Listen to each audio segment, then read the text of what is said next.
baie groot dankie aan die Smith Auto Group in Bloemfontein wat die lewe met 'n rede bediening help moontlik maak.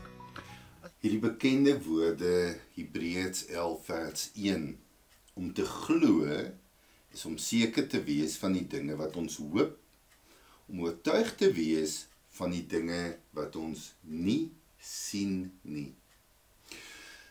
Ek luister so rukkie terug na 'n gesprek van 'n teoloog wat nie meer glo nie, wat sy geloof verloor het, wat 'n ateïs is, en hoe hy dit verdedig en hoe hy daaroor praat, en hy maak nogal die opmerking meer as een keer, dat hy sê, dit is tog logies, dat ons nie in God kan glo nie, veral as ons nou na die wetenskap kyk, en na die dit en die dat, en dan beskryf hy dit.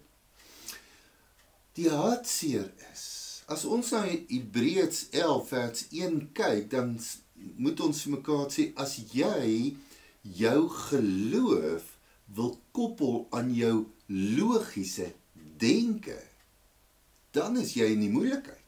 Dan kan ek dink dat jy sukkel om te glo, want jy glo in 'n onlogiese God. En dit is wat ons vir mekaar moet sê.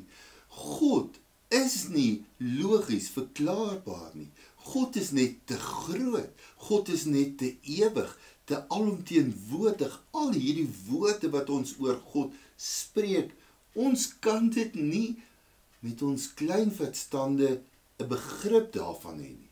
Maar dis waar. Ek wil 2 gedagtes deel van die onlogiese God wat ons nie kan begryp nie. Dink 'n bietjie aan Genesis 1 vers 1. Dink 'n bietjie aan die skepping.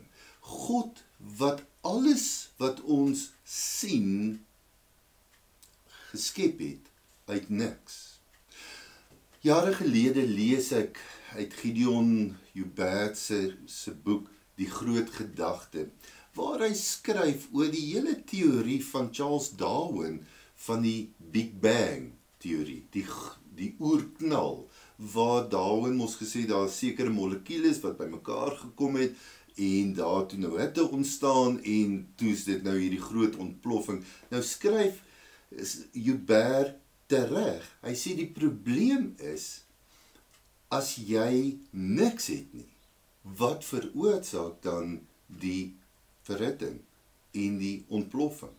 En dan sê Joubert, die probleem daarmee is, ons het nie 'n begrip van niks nie. Ons dink altyd in terme van iets. As daar iets is, kan daar 'n dit en 'n dit en 'n dit gebeur, maar daar was niks, behalwe God. En God doen die vir menslike verstand onlogiese, en hy begin skep uit niks uit.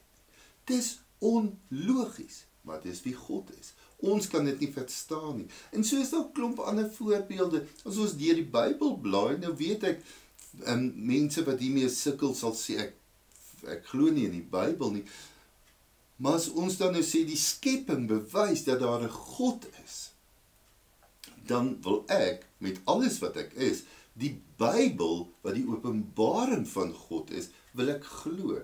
Die Bybel sê, en ons lees dit daar in Filippense 2, dat hierdie God mens geword het, vanuit liefde, dat hy die gestalte van 'n mens aangeneem het. Dis onlogies, maar dis waar.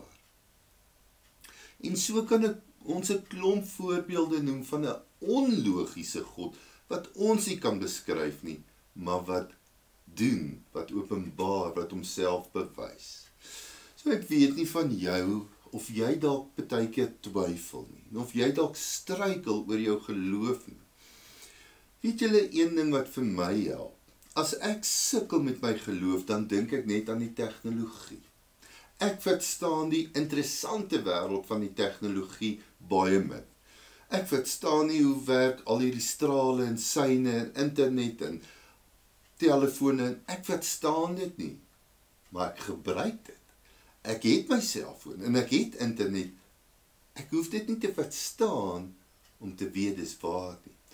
So miskien kan ons maar weer Hebreërs 11 lees en sê, God is waar, al verstaan ons hom nie altyd nie. Groot dankie aan die Smith Auto Group in Bloemfontein wat die lewe met 'n rede bediening help moontlik maak.